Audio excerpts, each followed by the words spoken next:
Okay, so this is off the cuff, and there's going to be some rambling here.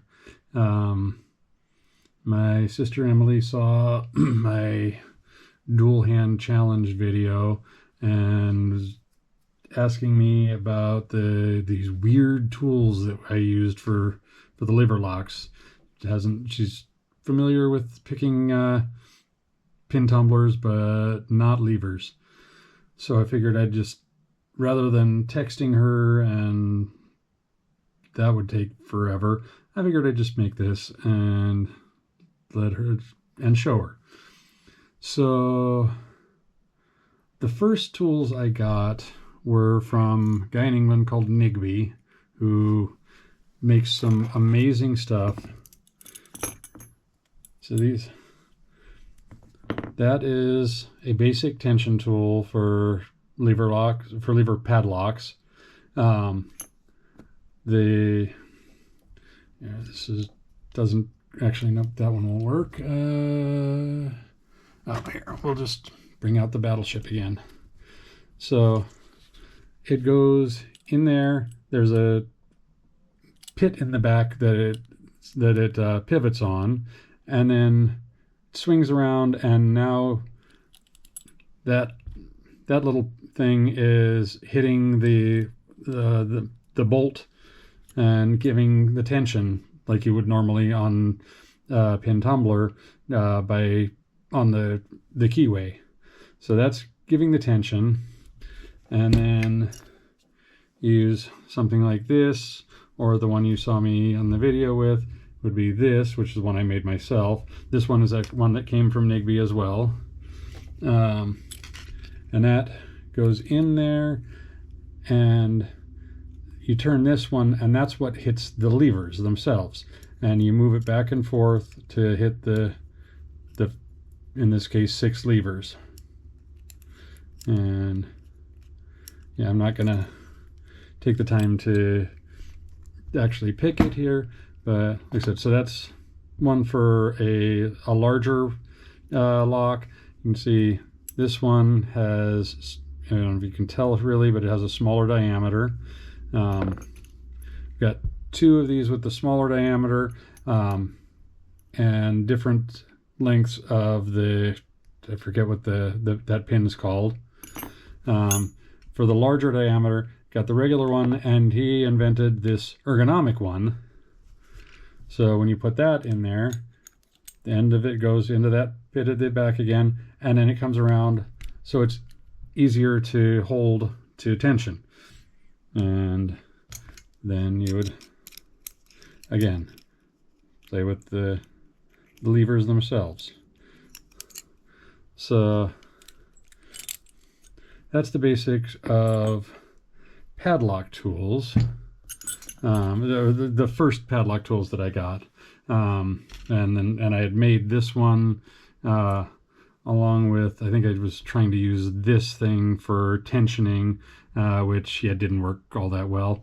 Because the first lever lock I had was this Squire 555, which is actually available retail in the US, unlike most lever locks. And like I said, I'm rambling. I think I was talking about, and then I just actually recently, guy on the LPU Discord got a hold of these, which are for curtained mortise locks. Mortise locks are door locks. This one is actually it's for like your bathroom or something. It's actually a single lever. But yeah, there's your door handle would go through there to operate that, the actual door, and then you've got the deadbolt. I guess not the bathroom, maybe the bedroom. Deadbolt that's operated by the key. But so yeah, that was a single lever. This one is a 3-lever ERA brand, just the deadbolt, and actually it says 3-lever there. Cool. Which I think I've got Yes, actually, there's the key for it. And yeah. And there is a key that I cut down and filed down to use as a tensioner to pick it. So it's just the same exact key. Cut off the extra bitting on the at the end, and then filed it down so that when it goes in here, you've got that little bit of space now that the picking wire can go through. So, and then you can tension with the key. Well, it's easier in a vise, but tension with the key, turn the key, and then use the picking wire to pick the lock. So yeah, that's single lever, 3 lever, and then again, that's up to 3 levers is, from my understanding, generally used for interior doors, bedrooms, maybe to the garage or something. And then you've got, this is an ERA Viscount 5 lever deadbolt. So, and I'm not, I'd have to dig out the key. I didn't pull that out. Oh, almost forgot, the last of the Nigby tools that I got was this, which I'm pretty sure it is a cut down a key, but it's used for locks that have a post in there, so that you have that hole in the key that can go over the post, and then it comes around and you can tension it and get the picking wire in there. So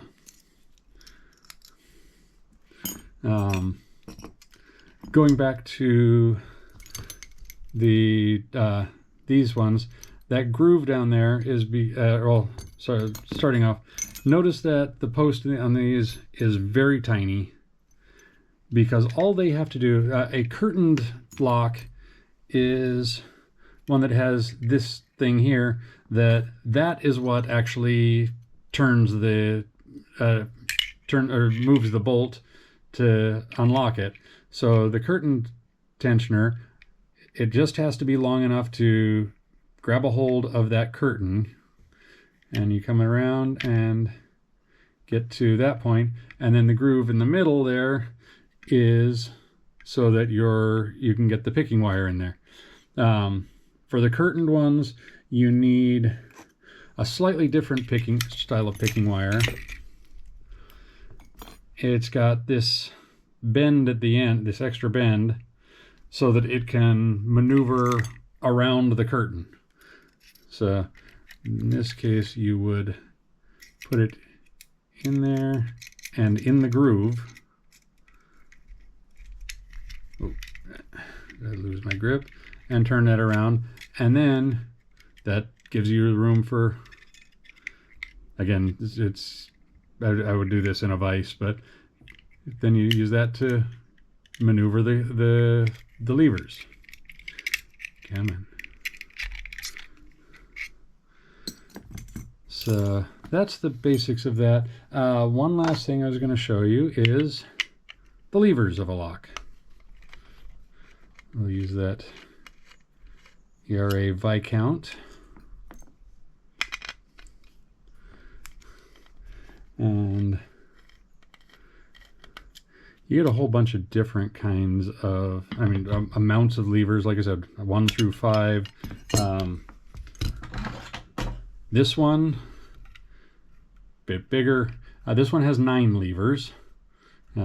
Again, you've got this is it's called a sash lock. It's got the regular door handle and the deadbolt built into it. This brand is, where is it? FAS is the FAS and Yale are both branded on here, which are both owned by the same company now. So, anyways, that's the inside of it. Okay, I want to. Where did I put that? key. I brought it out. Actually, it should be one of these. Yes. I believe so. Is that the one? Anyways, so this goes in there, and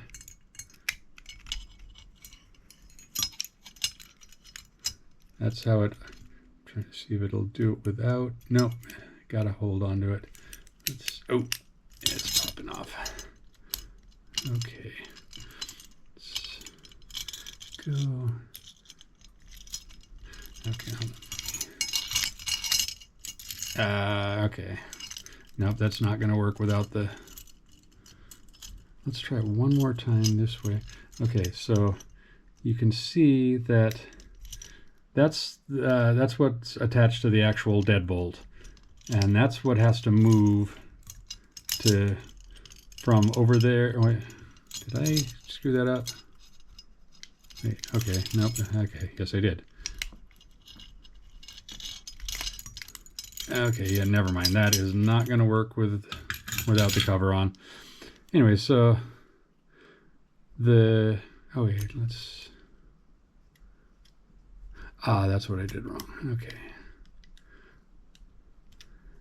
Right, okay, yeah, that was a mistake trying to operate it without the cover on. Anyway, so this is one of the levers. That generally sits right here. Let's use that. Sits here, and the key or the pick maneuvers the lever until it sits there and can then slide to the right. You go a little too far and you get into a false gate, which locks it up to where it won't open because the lever or the gate has to move through there. That one's not too bad as long as you don't overset it. This one has the false gate at the top, so at rest it sits right here, and when you're picking, you're trying to get it, you want to get it past that to where the bolt can go that way. So that's the basics. Oh, what was it? And talking about making keys. So this one, a Squire 550, all brass. I have a key for it, but I've only got one, and I don't want to sacrifice my only key for it. At one point, I ordered some key blanks from a guy on eBay in England, and they included a couple of these, which it'll go in. It's the round part is the right size, but way too long to actually fit in that keyway. So I took another one, cut it down, and now it goes in. So now I still need to cut this off about there, so that just that little end will be used for the tensioning, and then I'll have to file it down so that there'll be room for the picking wire to get in there.